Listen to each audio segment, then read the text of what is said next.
sa pangako ko, lagi po siyang nangangawit. Nangangawit. Ayan, dapat yan talaga palitan ng posisyon. Kailangan, ang panga natin, makakain man tayo ng marami, hindi siya nangangawit o sumasakit. Ano ba nangyari sa inyo? Paano, bakit siya sumasakit? Ganun, Nasampal ba o ano? hindi naman po.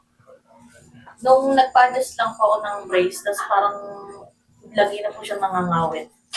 Siguro, nadali ka sa pagtagal ng nga. Inaayos yung nalagyan ng bracket. Yan naman eh. Wala namang ibang dahilan eh.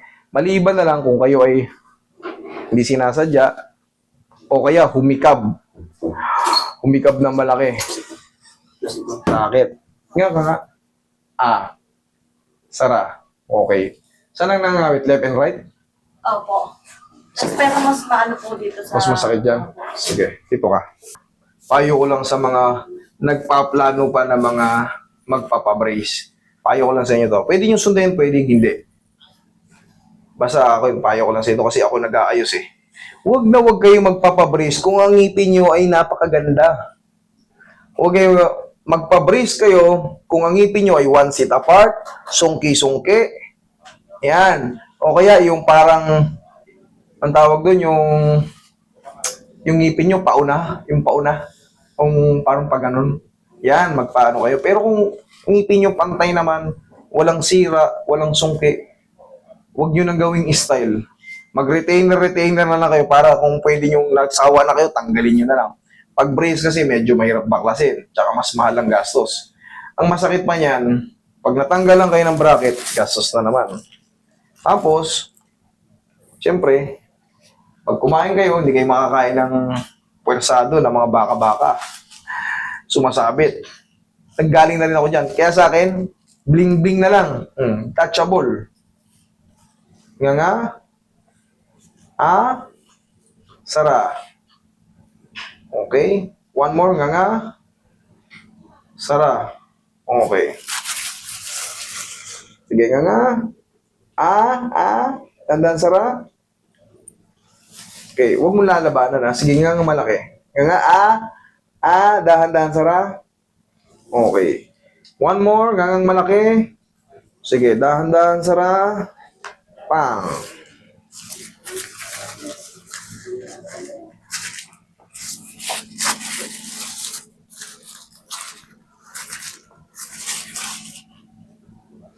Sige nga. Sara. Higang patagilid. Meron akong nakakapangano. Higang patagilid. Harap ka. Okay. Higang malaki. Dandan, Sara. Iyon. Perfect. Okay. Upo ka rito.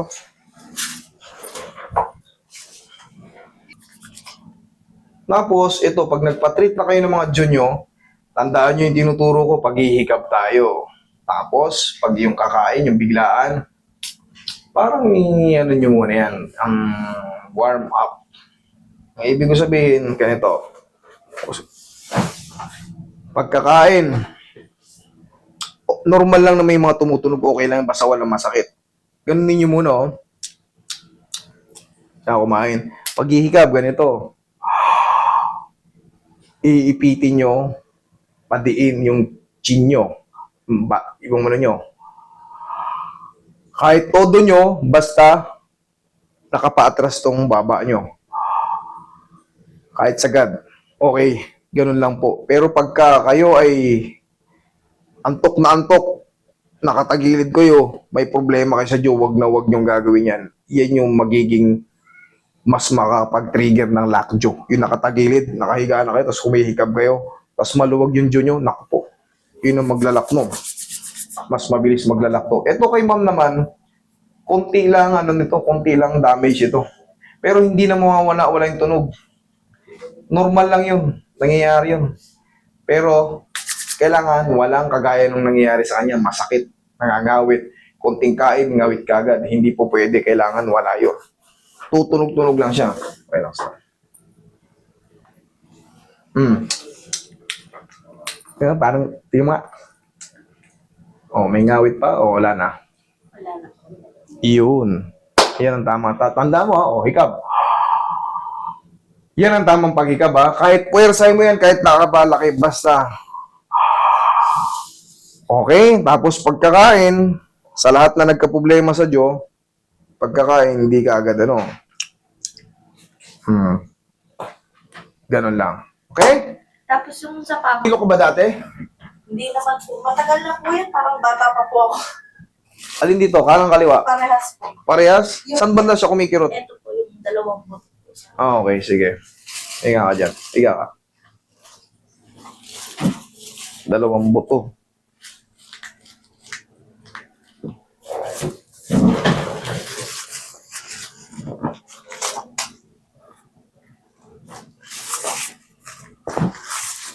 Friendly advice yun ha, sa mga magpapabrace. Hindi porkit uso yan, baka mamblema lang kayo. Sa kanya, nagpa-adjust lang ng ano, di another gastos. Mag-retainer lang kayo. Kung pagsasawaan nyo, ako nagsisi ako dyan eh. Nag-brace-brace ako, mahal lang gastos.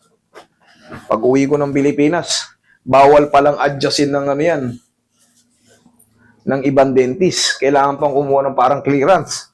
Namblema ako ngayon kung paano ko ipapaayos ko sana eh. Ayaw. Ang ginawa ko, binaklas ko mag-isa. Wala nang gusto mag-ayos eh. Binaklas ko mag-isa. Tapos nagpagawa ko ng ano. Eto na, bling-bling ng ginawa ko. Detachable. Para pag kumakain ako, abaklasin ko. Sa brace, hindi mo pwedeng baklasin pagkakain nga. Talagang sabit-sabit yung literal na karne dyan.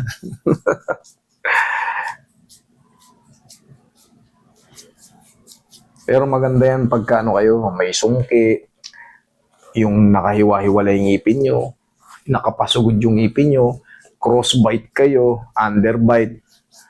Yan, pag may problema kayo talaga. Pero pag ang ngipin nyo naman ay banayan, walang problema, diretso, pantay. Roy, okay na yun. Mag-ano na lang kayo, retainer. Sinama ko po sa last time ako din po yun, jogging pinano ko sa inyo. O kasi kaya naka-brace ka rin. O pero ayos na. Eh, gastos lang yan. Ibilin nyo na lang ng ano yan. Kung maganda ang ngipin nyo ha, pero kung yun nga, gaya na sinasabi ko, pag may problema talaga, ayos naman yan. Yan talaga nag-aayos ang mga sungki-sungki natin. Pero kung wala naman dahilan, magpapa-cute lang kayo. Retainer lang, mas mura pa. Pag kumain kayo, pwede nyo baklasin. Tsaka kailangan sa brace, madalas kayo magtututbrush. Pero ako galing din ako dyan. Sabit-sabit talaga pag kumain kayo ng gulay na may karne.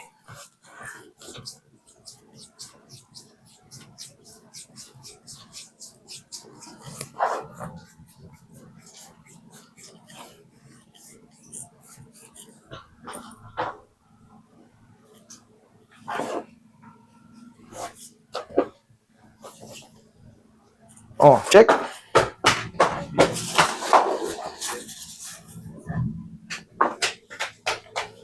Medyo humiharap siya. Kapag po kasi malamig po lalo, hindi po ako nakakatulog. Pagka po sa panahon. Meron lang ano dyan, maaaring nagkaroon ka ng mga mild kapilok na hindi na ibalik. Ganoon lang naman yun, pero hinahatak lang. Pero ngayon, okay na. Sige, thank you.